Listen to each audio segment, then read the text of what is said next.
नमस्कार साथियों, जैसा कि आप सभी लोग जानते हैं, देश भर में गवर्नमेंट जॉब करने वाले कर्मचारियों का आंकड़ा बहुत बड़ा है। सेंट्रल गवर्नमेंट के अंतर्गत जो काम करते हैं, इसके अलावा स्टेट गवर्नमेंट के अंतर्गत जो काम करते हैं, सभी कर्मचारियों को उनकी स्टेट गवर्नमेंट और सेंट्रल गवर्नमेंट जो है डीए इंक्रीमेंट देती है। और डीए इंक्रीमेंट साल में लगभग 2 बार लग जाता है।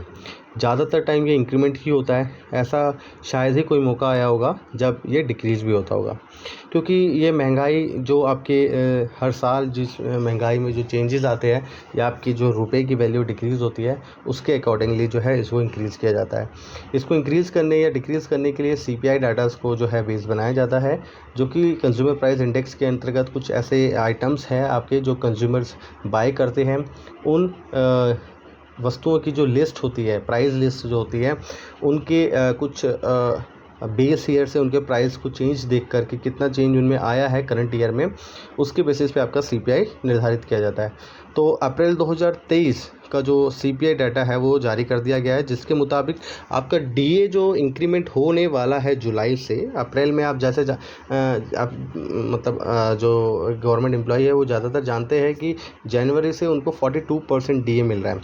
और अभी तक के जो डाटा है, यानी कि जनवरी, फरवरी, मार्च, अप्रैल, मई और जून, ये जो 6 महीने रहते हैं, इनके बेसिस पे जो चेंजेस होते हैं सीपीआई में, उन डाटा के बेसिस पे आपका जुलाई से कितना चेंज होगा डीए, वो मतलब डिसाइड किया जाता है। इसी तरीके से जुलाई, अगस्त, सितंबर, अक्टूबर, नवंबर, दिसंबर, ये 6 महीनों में जो सीपीआई चेंज होता है, इनके बेसिस पे आपका जनवरी का जो डीए कितना चेंज होगा वो डिसाइड किया जाता है। यानी साल में 2 बार आपको पता है चेंज किया जाता है डीए, एक होता है जनवरी में और एक होता है जुलाई में।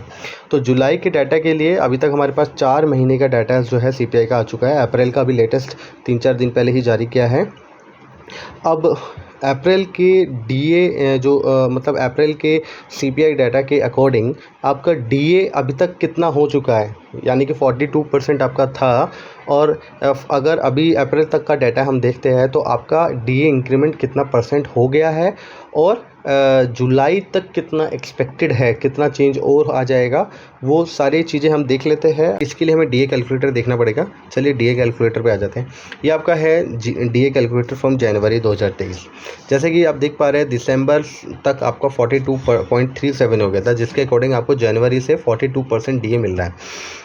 अब जनवरी, फरवरी, मार्च, अप्रैल 4 महीने का डाटा आ गया है, जिसमें आपका 45% डीए हो चुका है अभी तक, यानी कि 43, 44, 45 3% डीए बढ़ चुका है।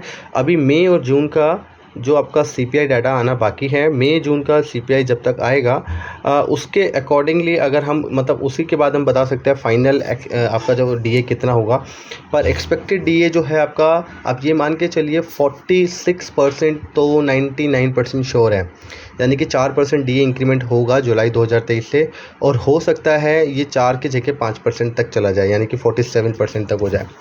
तो अभी फ़िलहाल आप ये मान के चलिए 45 हो गया है अप्रैल तक के डाटा के अकॉर्डिंग, और मई जून के डाटा में 1% तो 99% बढ़ेगा ही बढ़ेगा।